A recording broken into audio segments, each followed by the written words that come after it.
Hello, teacher. Good morning. Today I'm gonna explain the chapter 1. It says a brief history of translations up to 1980s. Wait a minute. I'm gonna show you shorter presentations about this topic. Okay.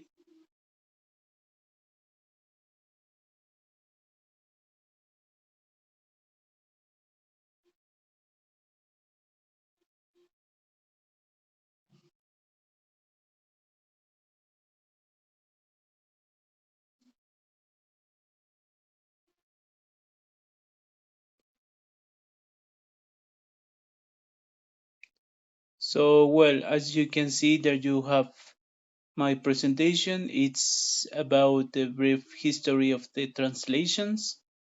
As you know, translations has been part of learning a second language.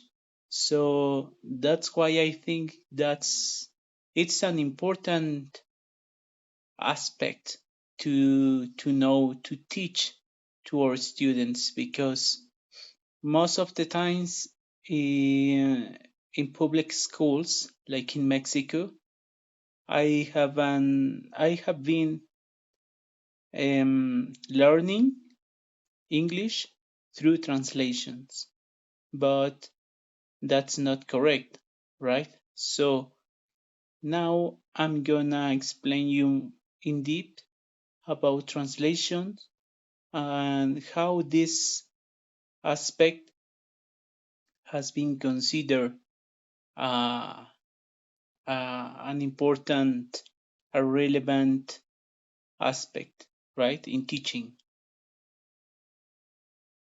There you have the ancient Rome. Let's start with the background of translations. There you have my presentations. The first topic is first translators were Romans, right? In the anthology, I can read that translations begin in Rome, and that's why some of the first translators were Saint Jerome and Saint Augustine. Then translations has no equivalence. Um, they start to investigate a lot and they try to translate as much as possible to from Greek to another languages. Then they realize that English has no equivalence in others languages, right? Then you have the idealist of the idealist, the structuralist, the fundamentalist. There are some theories, the first theories of translations, and they try to get a general result of this trouble about translations because they notice that translations cannot be mm, they cannot be they cannot communicate in the same sense, right? So that's why they get in trouble, and they get to sense for sense. They realize that some of the words cannot translate at all.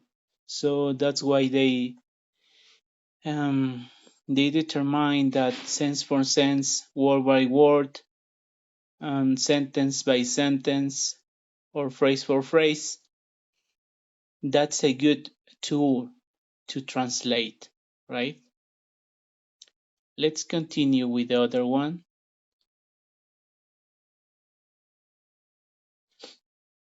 There you have the modern approaches of translation. The first one, Ezra Pound, was a famous Chinese poet in the 1920s. He started to translate and he became famous in America. That's why um, most of the theories about languages um, start to know about how this person started to translate his poems to Spanish, right? And he started with this movement, okay? Um, another another aspect to to point out is Holy Bible. It's the most famous book in the world and was the first book to be translated in other languages. Holy Bible, I think that's an icon for for translations because translators can notice that they need to know more about culture. They notice that language is not the only thing that they can use to communicate. Sense of the text, the sense of the structure, the sense of the age in which Holy Bible was written was really important in order to communicate effectively to another languages. Holy Bible needed to be the same impact, right? And it doesn't have to lose the the relevance for the Jewish as it for others people for other people. Then there you have equivalence has always a problem with referenceability and indeterminacy. Quine 1960. As I said before, equivalence has always problems because, as you know, not always, not always have equivalent some words, right? And it depends according to the culture, to the language, right? Finally, okay, there you have Eugene Nida, 1969, proposes that words are essentially labels and they can be changed or replaced to affect communication.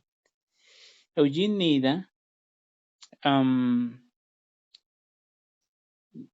has an important role in translations because he determines that words are labels. That's why communication can be good